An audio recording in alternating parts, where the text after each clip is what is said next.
सेनाको हेलिकप्टर सरकारी गाडीमा चुनाव प्रचार गर्ने र 5-5 हजार रुपैयाँ मतदातालाई बाँडेकालाई कुनै कारबाही नहुने कस्तो कानुन हो? ठुलठुला भ्रष्टाचारी, महिला बलात्कार गरी हत्या गरेका लगायत मानव अधिकारको गम्भीर उल्लङ्घन गरेका नेपालको गुह्य विषय विदेशीलाई पुर्याउने देशद्रोहीलाई अहिलेको संविधान संशोधन गरी मृत्युदण्ड दिने कानुनी व्यवस्था गर्नु आवश्यक छ। ध्यान गर्न लुम्बिनी बोलाइएका भारतीय प्रधानमन्त्री मोदीजीलाई प्रसादको रूपमा दिइएको तल्लो अरुण फिर्ता लिनु आवश्यक छ। देशघाती एमसीसी र एसपीपी सम्झौता खारेज गर्ने कि नगर्ने? देशघाती नागरिकता विधेयक खारेज गर्ने कि नगर्ने? अध्यक्ष महोदय, सत्ता गठबन्धन र प्रधानमन्त्रीजीलाई देखाएका विषयमा ध्यान आकर्षण गराउन चाहन्छु। ठुलठुला भ्रष्टाचारी, महिला बलात्कार गरी हत्या गरेका लगायत मानव अधिकारको गम्भीर उल्लङ्घन गरेका नेपालको गुह्य विषय विदेशीलाई पुर्याउने देशद्रोहीलाई अहिलेको संविधान संशोधन गरी मृत्युदण्ड दिने कानुनी व्यवस्था गर्नु आवश्यक छ। खुल्ला सीमाको कारण 71 भन्दा बढी ठाउँमा भारतले मिचेको 60,000 हेक्टरभन्दा बढी नेपाली भूमि फिर्ता लिने, नेपाली भूमि कालापानीबाट भारतीय सेना फिर्ता पठाउने, लिम्पियाधुरासम्म नेपालको प्रशासनिक उपस्थिति गराउने, महाकाली नदी मिचेर भारतले दार्चुलामा बनाएको तटबन्ध तत्काल भत्काउनु जरुरी छ। जिल्ला जिल्लामा गुणस्तरीय सडक, विद्यालय, कलेज निर्माण गरी देशको सन्तुलित विकास गर्नु जरुरी छ। काठमाडौँ उपत्यकामा वायु, ध्वनि, धुलो प्रदूषण बढेको हुँदा यहाँका बासिन्दामा फोक्सोको क्यान्सर, हृदयघात, मधुमेह, एलर्जी लगायत रोग बढ्दो छ। काठमाडौँ उपत्यका विकास प्राधिकरण खारेज गर्नु आवश्यक छ। काठमाडौँ उपत्यकाका औद्योगिक क्षेत्रहरू उपत्यका बाहिर स्थानान्तरण गर्ने सरकारी प्रतिबद्धता तत्काल कार्यान्वयन हुनु जरुरी छ। काठमाडौँ उपत्यकावासी र देशका मुख्य सहरका जनतालाई भारतबाट दाल, चामल, तरकारी किनेर खुवाएर देश आत्मनिर्भर हुने छैन। चुरेको ढुङ्गा गिटी भारतलाई बेच्ने काम पुनः सुरु गरियो, यो तत्काल रोक्नुपर्छ। केही महिना अघि ध्यान गर्न लुम्बिनी बोलाइएका भारतीय प्रधानमन्त्री मोदीजीलाई प्रसादको रूपमा दिइएको तल्लो अरुण फिर्ता लिनु आवश्यक छ। नेपालको हित विपरीत भएका कोशी, गण्डक, महाकाली, माथिल्लो कर्णाली, पश्चिम सेती, अरुण तेस्रो लगायत सन्धि सम्झौता खारेज गर्नु आवश्यक छ।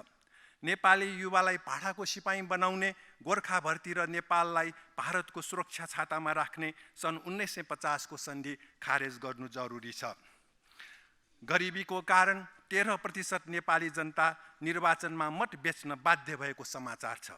एसोसिएसन फर डेमोक्रेटिक रिफर्मको प्रतिवेदन 2014 अनुसार भारतको लोकसभाका 521 सांसदमध्ये भाजपाका 227, भारतीय काङ्ग्रेसका 37 र अन्ना द्रमुक पार्टीका 26 जना सांसद अरबपति र अपराधिक भएको आरोप लागेको थिए। नेपालका अखबारहरूले पनि अभियुक्त माननीय प्रतिनिधि सभा र प्रदेश सभामा 19 ठेकेदार शेयर कारोबारमा तलमाथि गरी सर्वसाधारणलाई डुबाउने माननीय, विदेशमा समेत लगानी गरी कर छलेका उद्योगी व्यापारी, बैंकर्सहरू, उद्योग उम्मेदवार र माननीय भएको समाचार प्रकाशित भयो। यसकारण निर्वाचन आचार संहिता उल्लङ्घन र धाँधली सम्बन्धी छानबिन गरी कारबाही गर्न संसदीय समिति गठन गर्नु जरुरी छ। सेनाको हेलिकप्टर सरकारी गाडीमा चुनाव प्रचार गर्ने र 5-5 हजार रुपैयाँ मतदातालाई बाँडेकालाई कुनै कारबाही नहुने कस्तो कानुन हो? सानालाई मात्र लाग्ने? काठमाडौँ उपत्यकाको जनघनत्व ठेक्न नसक्ने स्थितिमा पुग्यो। यहाँ खानेपानीको समस्या, फोहोर मैला, प्रदूषण, सडक जाम बढ्दो छ। वातावरणीय दृष्टिकोणले काठमाडौँबाट सङ्घीय राजधानी सार्नुको विकल्प नभएको र जति ढिलो गरिन्छ त्यति बढी क्षति हुने वातावरण र सहरी विज्ञहरूको मत रहेको छ। नेपाल मजदुर किसान पार्टीले 64 सालको संविधान सभाको घोषणापत्रमा सङ्घीय राजधानी दाङ उपत्यकामा सार्ने प्रस्ताव गरेको यहाँ उल्लेख गर्न चाहन्छु। काठमाडौँ उपत्यका लगायत देशभरिको सांस्कृतिक सम्पदा मानव सभ्यता विकासको सिलसिला हो। काठमाडौँ उपत्यकाका सांस्कृतिक सम्पदा र सभ्यता सुरक्षा गर्न यहाँका नेवार जाति र उनीहरूको भाषा संस्कृतिको जगेर्ना गर्नु जरुरी छ।